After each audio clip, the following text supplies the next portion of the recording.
Friends, എല്ലാവർക്കും അശ്വിൻ്റെയും ശ്രുതിയുടെയും പുതിയൊരു വിശേഷത്തിലേക്ക് സ്വാഗതം.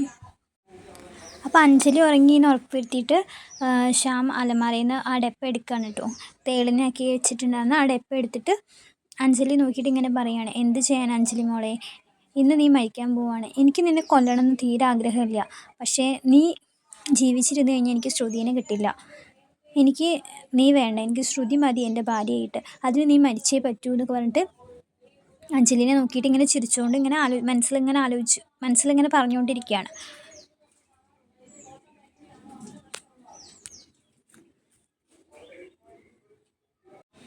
എന്നിട്ട് ശ്യാം ഇങ്ങനെ തിരിഞ്ഞു നിന്നിട്ട് ഇങ്ങനെ ഓരോന്ന് ആലോചിച്ച് സന്തോഷിക്കുകയാണ്. അപ്പോഴാണ് പെട്ടെന്ന് അഞ്ജലി നിൽക്കുക. അഞ്ജലി ചാടി എണീച്ചിട്ട് പറയും, ശ്യാമേട്ട ബാക്കിൽ എന്ന് പറയുന്നത്. അപ്പോൾ എന്താണെന്ന് ചോദിക്കുകയാണ്. അപ്പോൾ ബാക്കിൽ തേള് പറഞ്ഞിട്ട് ഇവിടെ തലണ്ണയൊക്കെ എടുത്തിട്ട് ഇങ്ങനെ കളയാനൊക്കെ നോക്കുന്നുണ്ട്. അപ്പോൾ തേള് പറഞ്ഞിട്ട് ഇവനാണിച്ച് തിരിയാനൊന്നും പറ്റുന്നില്ലല്ലോ. അപ്പോൾ ഈ അഞ്ജലിയുടെ ബഹളം കേട്ടിട്ട് എല്ലാവരും വരികയാണ്. അശ്വിനും മനോരമേൻ്റെയും മുത്തശ്ശിയും എല്ലാവരും, ആകാശവും ഒക്കെ വരികയാണ് റൂമിലേക്ക്. എന്നിട്ട് അഞ്ജലി ഇങ്ങനെ പറയുന്നുണ്ട്, മുത്തശ്ശി ശ്യാമേട്ടൻ്റെ പുറകിലൊരു തേള് ഞാൻ കണ്ടില്ലെങ്കിൽ ശ്യാമേട്ടനെ ഇപ്പോൾ അത് കുത്തിയേനെന്നൊക്കെ പറയുകയാണ്. അപ്പോൾ മനോരമേൻ്റെ അറിയാണ്, തേളോ അത് എങ്ങനെ ഇവിടെ എന്നൊക്കെ ചോദിക്കുകയാണ്. അപ്പോൾ മുത്തശ്ശിയും പറയുന്നുണ്ട്, തേളൊന്നും ഇതിൻ്റെ ഉള്ളിലേക്ക് വരാൻ ഒരു ചാൻസും ഇല്ലട്ടോ, അതെങ്ങനെ വന്നു എന്നൊക്കെ ഇവരിങ്ങനെ പരസ്പരം പറഞ്ഞുകൊണ്ടിരിക്കുകയാണ്. അപ്പോൾ അശ്വിനൊക്കെ വന്നിട്ട് മുത്തശ്ശി പറയുന്നുണ്ട്, നിനക്ക് തോന്നിയതാവെന്ന് പറയണം. അപ്പോൾ അഞ്ജലി അറിയാം, അല്ല മുത്തശ്ശി ഞാൻ കണ്ടിട്ടാണ് തേളുണ്ടായിരുന്നു എന്ന് പറയണം. അപ്പോൾ അശ്വിൻ പറയണേ, എന്തായാലും ഇനി നിങ്ങൾ രണ്ടുപേരും ഇവിടെ കിടക്കണ്ട, എൻ്റെ റൂമിൽ പോയി കിടന്നോളൂ, ഞാനിവിടെ കിടക്കാമെന്ന് പറയുകയാണ് അശ്വിൻ. എന്നിട്ട് അഞ്ജലിയോട് പറയുകയാണ്, ചേച്ചി എങ്ങോട്ട് പോവുകയാണെന്ന് വെച്ചാൽ എന്നോട് പറഞ്ഞിട്ട് വേണം പോകാൻ, എൻ്റെ കൺവെട്ടത്ത് തന്നെ ചേച്ചി എപ്പോഴും ഉണ്ടായിരിക്കണം എന്നൊക്കെ പറയുകയാണ്. എന്നിട്ട് ശ്യാമിൻ്റെ ഒരു നോട്ടം നോക്കുന്നുണ്ട് അശ്വിൻ. അപ്പോൾ എന്താ കുഞ്ഞാ അങ്ങനെ പറഞ്ഞെന്ന് പറയാം. അല്ല ചേച്ചി എൻ്റെ കൂടെ എപ്പോഴും വേണം എന്ന് പറയുകയാണ് അശ്വിൻ. എന്നിട്ട് അവർ രണ്ടുപേരും അശ്വിൻ്റെ റൂമിൽ കൊണ്ടുപോയി ആക്കുകയാണ്. അത് കഴിഞ്ഞിട്ട് മനോരമേൻ്റെയും ആകാശമൊക്കെ കൂടിയിട്ട് തേളുണ്ടോ എന്നാണ് നോക്കുകയാണ്. അപ്പോൾ മനോരമ പറയുന്നത്, തേള് അത് അഞ്ജലി ബേബിക്ക് തോന്നിയതാവുന്നൊക്കെ പറഞ്ഞിട്ട് നോക്കുന്നുണ്ട്. കുറേ ബെഡായിയൊക്കെ അതിൻ്റെ ഇടയിൽ പറയുന്നുണ്ട്. അപ്പോൾ ആകാശ് പറയുന്നത്, അമ്മ ഇതാ തേളെന്ന് പറയുമ്പോൾ മനോരമ എവിടെ തേള് പറഞ്ഞിട്ട് വേഗം പുറത്തേക്ക് ഓടും. അപ്പോൾ അച്ഛമ്മ ചോദിക്കുന്നുണ്ട്, നീ ശരിക്കും കണ്ടോ തേളിനെ കണ്ടോ ആകാശിനോട് ചോദിക്കുന്നുണ്ട്. അപ്പോൾ ആകാശ് പറയും, എവിടെ നിന്ന് അമ്മയുടെ ബെഡായി കേൾക്കാണ്ടിരിക്കാൻ വേണ്ടിയിട്ട് പറഞ്ഞതാണ് എന്ന് പറയുകയാണ്. എന്നിട്ട് രണ്ടുപേരും ചിരിക്കുന്ന സീനൊക്കെയാണ് കാണിക്കുന്നത്. അത് കഴിഞ്ഞിട്ട് പിറ്റേ ദിവസം രാവിലെ ആയപ്പം എല്ലാവരും വന്നു. ശ്രുതിയുടെ വീട്ടുകാരും പ്രീതി അമ്മായിയും വരികയാണ്. അപ്പോൾ മുത്തശ്ശി വന്നിട്ട് വാതിൽ തുറക്കുമ്പോൾ ഇവരെ കാണുകയാണ്. അപ്പം പ്രീതിയുണ്ട്, അമ്മയുണ്ട്, അമ്മായിയുണ്ട്. അപ്പം മുത്തശ്ശി വേഗം പോയി ആരതി എടുത്ത് വന്നിട്ട് പ്രീതിനെ നന്നായിട്ട് ആരതി ഒഴിയുന്നുണ്ട്. എന്നിട്ട് പറഞ്ഞു, അപ്പോൾ ശ്രുതി എവിടെ ചോദിക്കുമ്പോൾ പ്രീതി പറയും, കുറച്ച് സാധനങ്ങളൊക്കെ കൊണ്ടുവരാണ്ട്. അപ്പോൾ അവൾ അത് കൊണ്ടുവരാൻ പറഞ്ഞിട്ട് കുറച്ച് കഴിഞ്ഞ് വരും, കുറച്ച് സാധനങ്ങളൊക്കെ മേടിക്കാനുണ്ട് എന്ന് പറയുകയാണ്.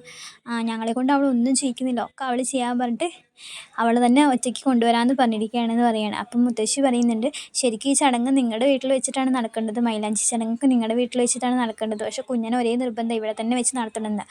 അപ്പോൾ പ്രീതിയുടെ അമ്മ പറയുന്നുണ്ട്, അതൊന്നും കുഴപ്പമില്ല, എവിടെ വെച്ച് നടന്നാലും ഒരേപോലെ തന്നെയല്ലേ, പിന്നെ ഇങ്ങനൊരു ബന്ധം കിട്ടിയതൊക്കെ ഞങ്ങളുടെ ഭാഗ്യമാണ്, മഹാഭാഗ്യമാണെന്നൊക്കെ പറയുകയാണ്. അപ്പോൾ ഇത് കേട്ടിട്ട് മനോരമയും പറയുന്നുണ്ട്, അതെ നിങ്ങൾക്ക് സ്വപ്നത്തിൽ പോലും കാണാൻ പറ്റാത്തൊരു ബന്ധമാണല്ലോ നിങ്ങൾക്ക് കിട്ടിയെന്നൊക്കെ മനോരമയും പറയുന്നുണ്ട്.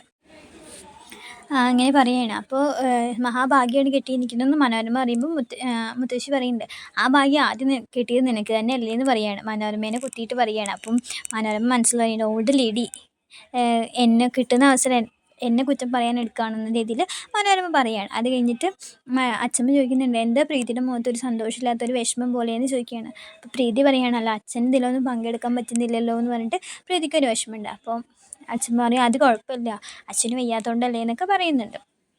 അപ്പോൾ അഞ്ജലി വിഷയം മാറ്റി. അഞ്ജലി പറഞ്ഞു, അതുകൊണ്ടൊന്നും ആവില്ല മുത്തശ്ശി, ഇതുവരെ വന്നിട്ട് ആകാശിനെ കാണാൻ പറ്റില്ല, ഇന്ന് മൈലാഞ്ചി ചടങ്ങിലൊന്നും ആകാശിനെ ഇന്ന് കാണാൻ പറ്റില്ലല്ലോ, ഇതുവരെ വന്നിട്ട് ആകാശിനെ കാണാൻ പറ്റാത്തതിൻ്റെ വിഷമമായിരിക്കും പ്രീതിക്ക് എന്ന് പറയാണ്. അത് കേൾക്കുമ്പോൾ എല്ലാവരും ഒന്ന് ചിരിക്കുകയൊക്കെ ചെയ്യുന്നുണ്ട്. എന്നിട്ട് മുത്തശ്ശി പറയുന്നുണ്ട്, എന്താ എല്ലാവരും വന്ന കാലിൽ നിൽക്കണേ, എല്ലാവരും അകത്തേക്ക് വായോ എന്ന് പറയാണ്. അപ്പോൾ ഇവരെയൊക്കെ കയറിപ്പോയി കഴിഞ്ഞ് മനനം പറയാണ്, അമ്മയും കണക്കാണ്, കൊച്ചുമോളും കണക്കാണ്, അതായത് അഞ്ജലി കണക്കാണ്, ഇപ്പോൾ തന്നെ ഇവിടെ തലയിൽ വെച്ചിട്ട് നടക്കുന്നത് എന്ന രീതിയിൽ പറയുകയാണ്. പിന്നെ കാണിക്കുന്നത് ശ്രുതിയാണെന്ന് വെച്ചാൽ വലിയ 2 സെഞ്ചിയൊക്കെ പിടിച്ചിട്ടാണ് വരുന്നത്. വലിയ 2 സെഞ്ചിയിൽ കുറേ സാധനങ്ങളൊക്കെ കയറ്റി പിടിച്ചിട്ടാണ് ശ്രുതി വരുന്നത്. ശ്രുതി വരുമ്പോൾ തന്നെ ഇങ്ങനെ പറയുന്നുണ്ട്, എൻ്റെ കൊട്ടേഷനാ ഇന്ന് കടലമിഠായിന് കാണാതിരുന്നാൽ മതിയായിരുന്നു എന്ന് പറയാണ്. അവർ കടലമിഠായിയുടെ മുന്നിലൊന്നും ചെന്ന് പെടാതിരുന്നാൽ മതിയായിരുന്നു എന്നൊക്കെ പറഞ്ഞിട്ടാണ് ശ്രുതി വരുന്നത് തന്നെ. എനിക്ക് അയാളെ കാണുന്നത് പേടിയൊന്നുമല്ല, എന്നാലും എനിക്ക് അയാളെ കാണുന്നത് ഒരു ബുദ്ധിമുട്ടാണ്. അയാളുടെ മുന്നിലൊന്നും പെടാതെ വേഗം റൂമിലെങ്ങാനും എത്തിക്കിട്ടിയാൽ മതിയായിരുന്നു എന്നൊക്കെ പറഞ്ഞിട്ട് ശ്രുതി ഇങ്ങനെ തക്കി തക്കി വരികയാണ്. അപ്പോൾ പെട്ടെന്ന് അശ്വിൻ്റെ മുന്നിലാണ് പെടുന്നതും അശ്വിൻ ശ്രുതിനെ കണ്ടതും ശ്രുതിയുടെ അടുത്തേക്ക് വരികയാണ്. എന്നിട്ട് അശ്വിൻ ശ്രുതിയുടെ അടുത്തേക്ക് വന്നപ്പോൾ തന്നെ ശ്രുതി ഞെട്ടിയിട്ട് ഇങ്ങനെ അന്തം വിട്ട പോലെ ഇങ്ങനെ നിൽക്കുകയാണ്. അപ്പോൾ ഹായ് ശ്രുതി എന്ന് പറയുകയാണ് അശ്വിൻ. അപ്പോൾ ശ്രുതി ഇയാൾക്ക് ഇപ്പോൾ എന്താ പറ്റിയെന്നുള്ള പോലെ ഒരു ആകാംക്ഷ ഇതിൽ പോലെ ശ്രുതി പറയുകയാണ് ഹായ് സർ എന്ന് പറയുകയാണ്. എന്താ നീ സാധനങ്ങളൊക്കെ മേടിച്ചിട്ട് വരികയാണോ എന്ന് ചോദിക്കുകയാണ് അശ്വിൻ. അതെ സർ എന്ന് പറയുകയാണ്. അപ്പോൾ അശ്വിൻ പെട്ടെന്ന് ആ സാധനങ്ങളൊക്കെ മേടിച്ചിട്ട് നിലത്ത് വയ്ക്കുകയാണ്. അപ്പോൾ തന്നെ ശ്രുതി ആകെ അന്തം വിട്ടു, സാർ എന്താ ഇങ്ങനെയൊക്കെ ചെയ്യുന്നത് മേടിച്ചിട്ട് ശ്രുതിയുടെ കൈ. അപ്പോൾ ശ്രുതി ചോദിക്കുന്നുണ്ട് എന്താ സർ ചെയ്യുന്നത് എന്ന് ചോദിക്കുമ്പോൾ നീ വെയിറ്റ് ചെയ്യുന്നുണ്ട്. ശ്രുതിയുടെ കൈ ഇങ്ങനെ മെല്ലെ പൊക്കിയിട്ട് കൈ ഇങ്ങനെ നിവർത്തിയിട്ട് ശ്രുതിയുടെ കൈക്ക് അശ്വിൻ ആ കമ്മൽ വെച്ച് കൊടുക്കുകയാണ്. അപ്പോൾ എന്നിട്ട് പറയുകയാണ്, ഇതൊക്കെ കാണിക്കുമ്പോൾ തന്നെ ശ്രുതി ഇങ്ങനെ കണ്ണ് വീഴ്ച ഇങ്ങനെ അന്തം വിട്ടിട്ട് സാറിന് എന്ത് പറ്റി എന്നുള്ള രീതിയിലാണ് നോക്കുന്നത്. എന്നിട്ട് കയ്യിൽ വെച്ച് കൊടുത്തിട്ട് അശ്വിൻ പറയും, ഇതാ നിൻ്റെ കമ്മൽ, ഇന്നലെ കാണാതായില്ലേ ആ കമ്മൽ എന്ന് പറയുകയാണ്. അപ്പോൾ ശ്രുതി നോക്കിയിട്ട് എൻ്റെ കമ്മൽ, താങ്ക് യു സാർ എന്ന് പറയുകയാണ്.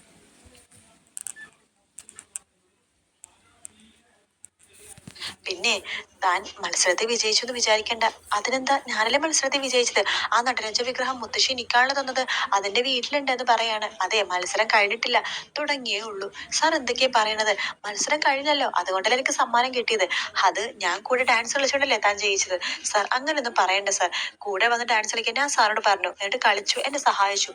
അതിനിങ്ങനെ അപ്പം പറഞ്ഞിട്ട് അങ്ങനെ പറഞ്ഞുകൊണ്ടിരിക്കുന്നത് അത്ര നല്ല കാര്യമല്ല സാർ എന്ന് പറയാണ്.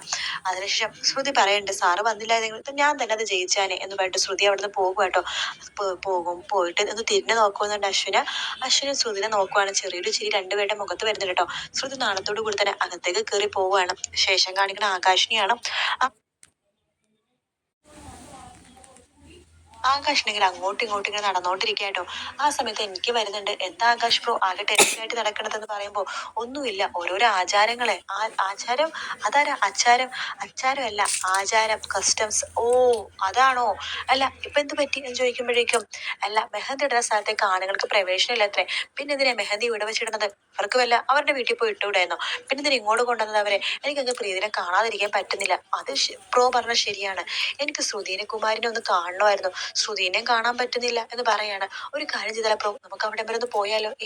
അത് ശരിയാവില്ല, മുത്തശ്ശേരനെ വഴക്ക് പറയും. നമുക്ക് ഈ വേഷത്തിൽ പോയാലേ കുഴപ്പമുള്ളൂ, നമുക്ക് പെൺവേഷത്തിൽ പോവാം. പെൺവേഷത്തിൽ എന്ന് പറഞ്ഞിട്ട് മീശയിൽ ഇങ്ങനെ തൊടുവാട്ടോ ആകാശ്. ആ സമയത്ത് എനിക്ക് പറഞ്ഞോ, മീശയൊന്നും വെട്ടണ്ടതേ, നമുക്ക് പെണ്ണുങ്ങളെ പോലെ ഡ്രസ്സ് ചെയ്ത് അവിടെ അടുത്തേക്ക് പോവാം. അത് നടക്കില്ല, അതൊക്കെ വെറുതെ ബോറാണ് എനിക്ക് എന്ന് പറയുമ്പോൾ, നടക്കും, ഞാൻ കാണിച്ചുതരാം അതെങ്ങനെയാ നടക്കണേന്ന്, ഞാൻ കാണിച്ചുതരാം. ബ്രോ ഇവിടെ നിൽക്ക്, വെയിറ്റ് ആൻഡ് സീ എന്ന് പറയണം. അതിനുശേഷം എനിക്ക് ഒരു സാരിയെ കൊടുത്തിട്ട് വരുവാട്ടോ. ഇതെന്താ ബ്രോ എന്ന് ചോദിക്കുമ്പോൾ, നോക്കിക്കോ, ഞാൻ അവിടെ പോയിട്ട് ശ്രുതികുമാരനെ എങ്ങനെയാ കണ്ടിട്ട് വരുന്നത് കാണിച്ചു തരാം എന്ന് പറഞ്ഞിട്ട് എനിക്ക് നടന്നു പോകുമ്പോഴേക്കും പെട്ടെന്ന് സാരി അഴിഞ്ഞു പോവാട്ടോ. ആ സമയത്ത് ആകാശ് വിളിക്കണ്ടേ, എനിക്ക് എന്താ ബ്രോ ഇത് സാരി അഴിഞ്ഞു പോകുന്നു എന്ന് പറയുമ്പോഴേക്കും, തൻ്റെ സാരി അഴിഞ്ഞടോ എന്ന് പറയുമ്പോഴേക്കും എനിക്ക് വേഗം സാരിയൊക്കെ വലിച്ചു കൂട്ടി വേഗം മുകളിലേക്ക് കയറി പോവുകയാണ്. അപ്പോഴേക്കും നമ്മുടെ അഞ്ജലി അങ്ങോട്ടേക്ക് വരുന്നുണ്ട്. ആകാശേ എന്ന് പറഞ്ഞിട്ട് അങ്ങോട്ടേക്ക് വരുവാട്ടോ. ദേ ചേച്ചിയോ? എന്താ ചേച്ചി എന്ന് ചോദിക്കുമ്പോഴേക്കും, അല്ല നീ എവിടെന്താ ഇവിടെ ചുറ്റിക്കറങ്ങി നടക്കണത് എന്ന് ചോദിക്കുകയാണ്. ഒന്നുമില്ല, അറിയാലോ മെഹന്തി ചടങ്ങിന് ആണുങ്ങൾക്ക് പ്രവേശനമില്ല. എന്തൊരു ദൂഷം, ക്ഷമിക്കണം, എനിക്കറിയാം നിനക്ക് കാണാതിരിക്കാൻ പറ്റുന്നില്ല പ്രീതിനെ അല്ലേ എന്ന് പറയുമ്പോൾ, ഒന്ന് ക്ഷമിക്കും, നീ ആ മുറിയിലേക്ക് പോയേ എന്ന് പറയാണ്. അതിനുശേഷം മെഹന്തി ഇടാൻ വേണ്ടി തുടങ്ങും കേട്ടോ. നല്ല നല്ല ഡിസൈനൊക്കെ കാണിച്ചു കൊടുക്കുകയാണ് നമ്മുടെ മനോരമ അമ്മായും കൂടിയിട്ട് അതിലൊരു ഡിസൈൻ സെലക്ട് ചെയ്യുവാണ്. അങ്ങനെ ആ ഒരു ഡിസൈൻ പ്രീതിയുടെ കയ്യിലേക്ക് ഇടാൻ വേണ്ടി തുടങ്ങും കേട്ടോ. അങ്ങനെ കൂടെ ശ്രുതിയുണ്ട്. അങ്ങനെ പ്രീതിനെയും ശ്രുതിനെയും മാറി മാറി നോക്കി നിൽക്കുവാണ് ആകാശും അതുപോലെ തന്നെ എനിക്കും കൂടിയിട്ട്. എനിക്ക് ശ്രുതിനെയും ആകാശ് പ്രീതിനെയും മാറി മാറി നോക്കുന്ന ആ ഒരു ഭാഗത്തോട് കൂടിയിട്ടാട്ടോ ഇന്നത്തെ എപ്പിസോഡ് തീരുന്നത്. ഇന്നത്തെ എപ്പിസോഡ് അത്രയും കാണിച്ചുള്ളൂ. വീഡിയോ ഇഷ്ടപ്പെട്ടെങ്കിൽ ലൈക്ക് ചെയ്യാൻ മറക്കരുത്. അപ്പോൾ എനിക്ക് പിന്നെ തിരിച്ചു വരുന്നത് ഇങ്ങനെ ഒരു സാരിയൊക്കെ ചുറ്റിയിട്ടാണ് എനിക്ക് വന്നിട്ട് ആകാശിനെ കാണിക്കണം. അപ്പോൾ ആകാശ് ചോദിക്കുന്നു, എന്താ ഇത്, ഞാൻ ഈ വേഷത്തിൽ പോയിട്ട് ശ്രുതിനെ കണ്ടിട്ട് വരാമെന്ന് പറയണം. അപ്പോൾ ആകാശ് പറയുന്നുണ്ട്, അങ്ങോട്ടൊന്നും പോകണ്ട കേട്ടോ, ഞാൻ ഇപ്പോൾ വരാമെന്ന് പറഞ്ഞിട്ട് പോവുകയാണ്. അപ്പോൾ പകുതി എത്തുമ്പോൾ സാരി കഴിഞ്ഞ് പോകുന്നുണ്ട്. അപ്പോൾ എനിക്ക് തന്നെ ആകാശ് തിരിച്ച് വിളിക്കുന്നുണ്ട്. എനിക്ക് എടോ തൻ്റെ സാരി കഴിഞ്ഞ് പോകുന്നു എന്ന് പറയുകയാണ്. അപ്പോൾ തിരിഞ്ഞ് നിന്നിട്ട് എനിക്ക് ഇതൊക്കെ വാരി കെട്ടിയിട്ട് പോവുകയാണ്. പിന്നെ കാണിക്കുന്നത് അഞ്ജലിയാണ്. അഞ്ജലി വന്നിട്ട് ആകാശ് ഇങ്ങനെ ഇവിടെ ചുറ്റിപ്പറ്റി നിൽക്കുമ്പോൾ ആകാശിനോട് പറയുന്നുണ്ട്, ആകാശേ ഇന്ന് എന്തായാലും നിനക്ക് പ്രതിനെ കാണാൻ പറ്റില്ല, നീ ഒരു ദിവസം കൂടി വെയിറ്റ് ചെയ്യേ പറഞ്ഞിട്ട് ആകാശിനെ പറഞ്ഞയക്കുകയാണ്. ഇങ്ങനെ കളിയാക്കിയിട്ട് പറഞ്ഞയക്കുകയാണ്. അത് കഴിഞ്ഞിട്ട് പിന്നെ ഇവർ മെഹന്തി ഇടുന്നതാണ് കാണിക്കുന്നത്. പ്രീതിക്ക് അമ്മായി മനോരമയും കുറേ ഡിസൈൻസ് കാണിച്ചു കൊടുക്കുന്നുണ്ട്. അതിൽ പ്രീതി ഒന്ന് സെലക്ട് ചെയ്യും. പിന്നെ ഇവർ ഇടാൻ തുടങ്ങുകയാണ്. അതുവരെയാണ് ഇന്നത്തെ എപ്പിസോഡിൽ കാണിക്കുന്നത്. അപ്പോൾ വീഡിയോ ഇഷ്ടമായി എല്ലാവരും ഒന്ന് ലൈക്ക് ചെയ്ത് സബ്സ്ക്രൈബ് ചെയ്യണം. താങ്ക്